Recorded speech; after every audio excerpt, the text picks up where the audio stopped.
Hey guys, it's Connor. I am back, and I am here at Extra talking about last night's hometown dates.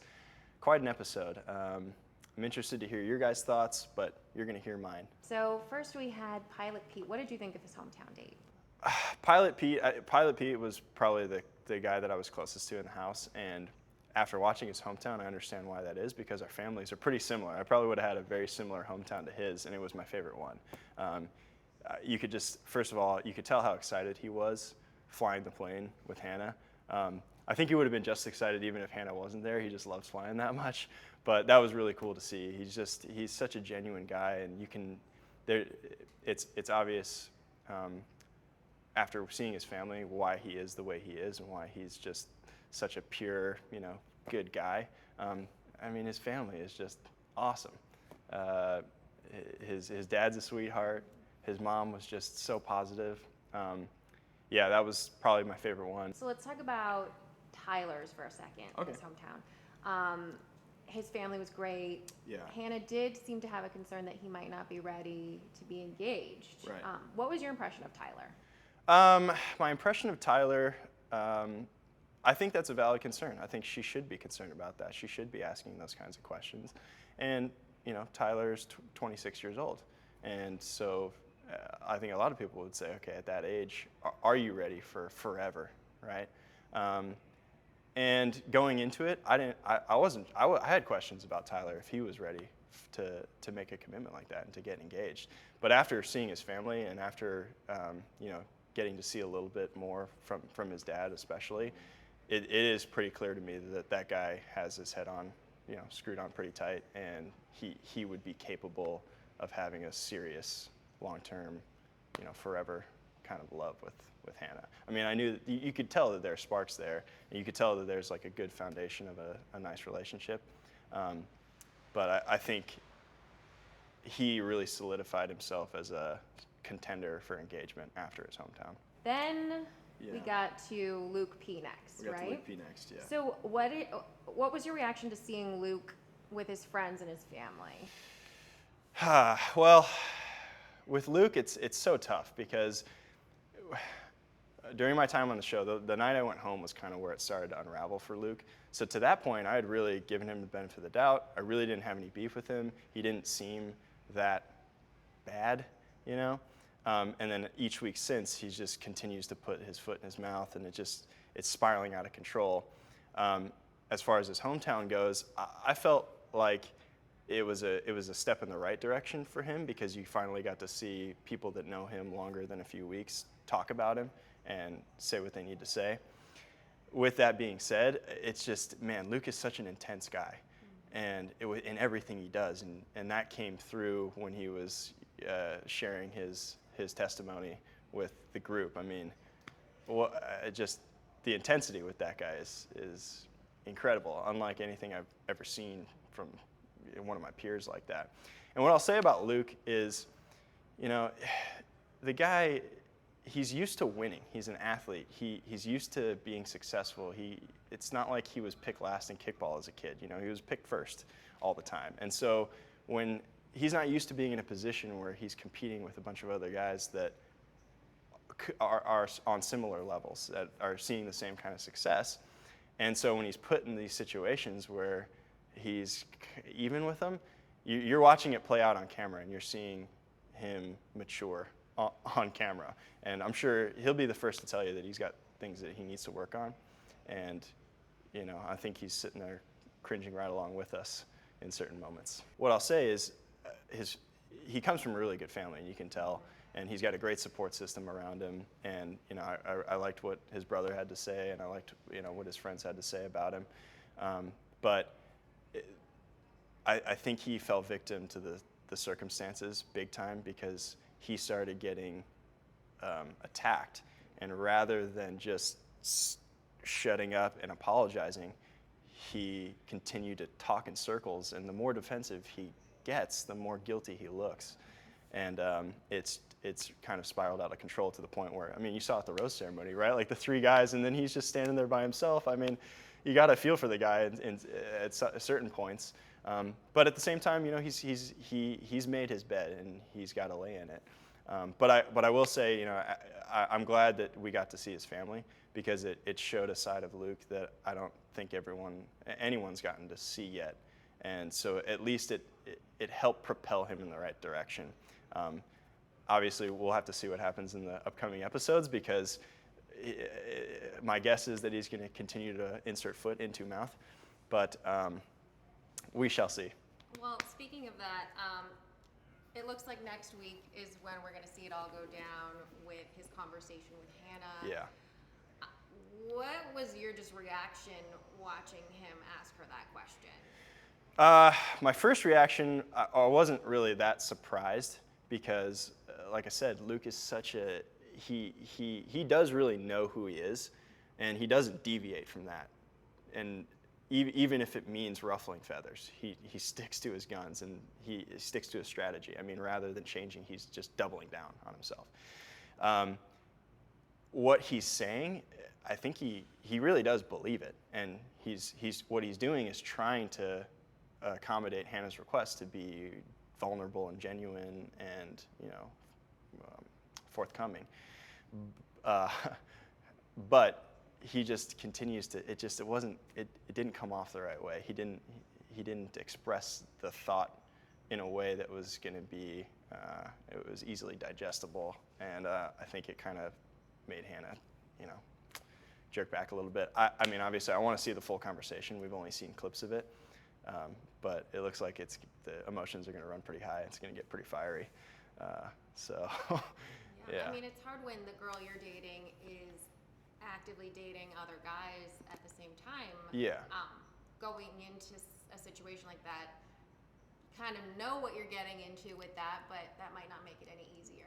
Sure, and to be fair, all of us are going through that. We're all in the same boat, and it's just a matter of managing your emotions, right? I mean, emotions can help you or they can hurt you, and you really don't have control over that. All you can control is recognizing it and then acting accordingly. Luke is a good person, but I think he's got some things to sort out and figure out. But that's all part of growing up, man. And he's going to be a better dude for it. And I think that's one of the best things that comes out of this show, is that you really get to learn a lot about yourself. And Luke will admit to you that's probably happening for him.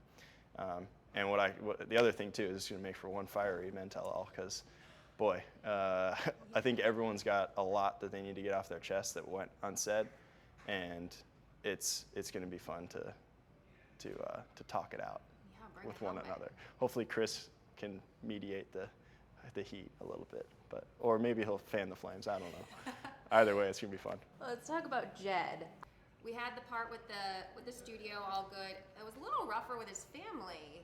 His mom maybe saying she didn't think Jed was ready to be engaged. Yeah, I was a little surprised by that. I mean, it definitely it made me, when I, as a viewer, taking it in personally, and as a cast off from the show, I was thinking about my family and how my parents would have handled the situation. And I know where she's coming from, because when I filmed my intro package, my mom was there, and she was expressing a lot of concern about, hey, this is a crazy prospect, this is a weird journey, and I don't know that it's necessarily the path that I see for you. And so when I heard Jed's mom saying some of that stuff, it kind of hit me pretty close, and I was thinking, oh my gosh, that's just a mother being protective, right? And she just wants the best for her kids. I didn't think that she would go so hard at Hannah. That was pretty intense. It got intense. I mean, watching that conversation go down was, like I said, I was just kind of bracing for impact the whole time, What was your impression of Jed? Do you think he's genuine in his feelings for Hannah? Yes. Yeah, absolutely. I mean, I got to know Jed just, hanging out in the house, and I always got a good vibe from Jed. He just, and everyone else did too. I think he was pretty universally well liked, just because and you see this throughout the season so far, that he's revealed, certain things about himself and his intentions to Hannah unsolicited, and that helped build a lot of trust with us internally. And so when he comes across and says things like that, he means it, because he doesn't just say you know, he doesn't talk a big game. He really bides his time, and then when the moment's right, he says something. So, yeah, when he laid the line on her and said, "I love you," I think it felt real. It felt real to me, knowing both of them. Of the 4 guys who are left, who do you think is the best fit for Hannah, if you were picking for her? Best fit for Hannah? Shoot, man. That's really hard. They all have so much to offer, and you know, she said it herself. I think she was like, "I'm here with Peter. I'm here with Tyler. I'm here with Jed. I'm here with Luke." Right? And that's true. She sees something in all of them that could be, you know, special forever. And God, I'm like dodging the question because it's hard.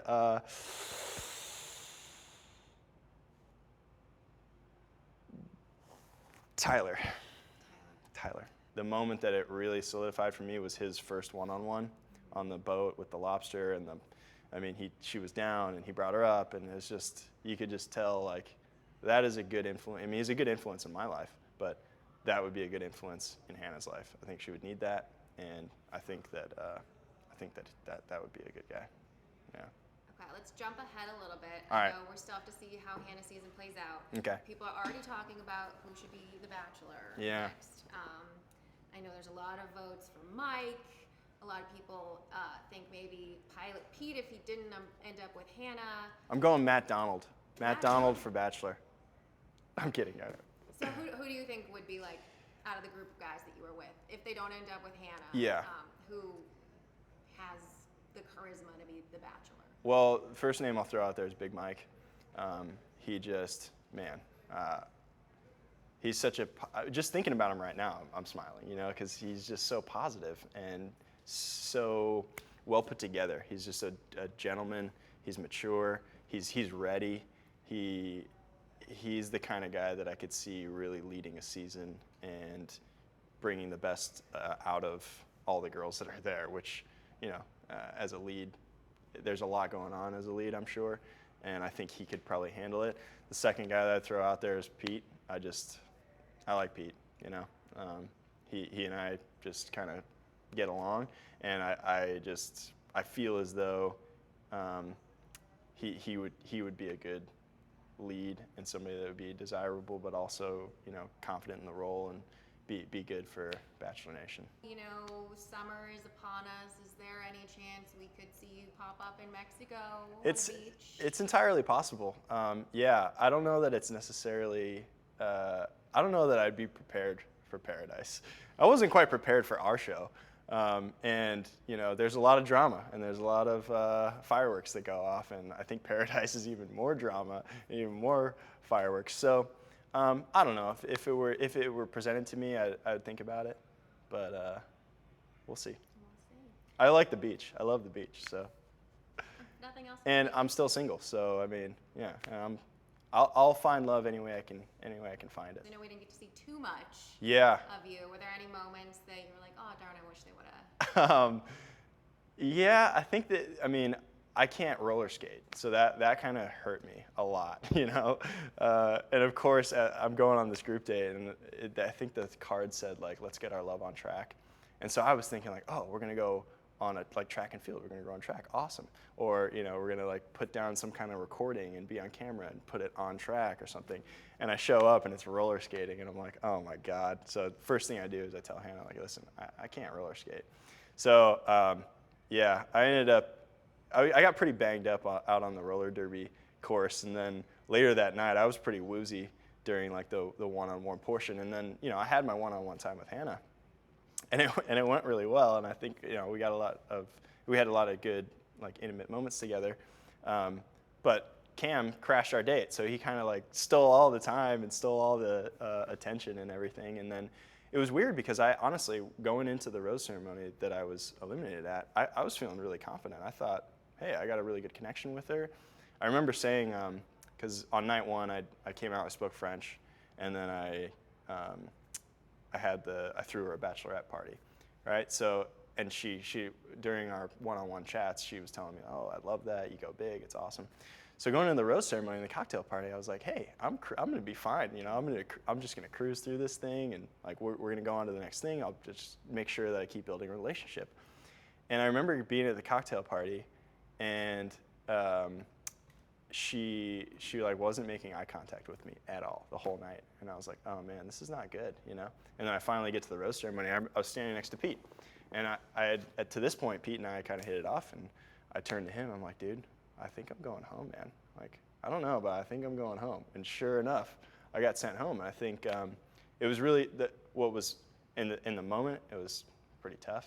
But what was nice is like some of the guys were like, hey man, I don't know what the heck happened. Like after that group date where you really like put yourself out there and couldn't roller skate and it was obvious, like we all thought you were just gonna get a rose just because, you know.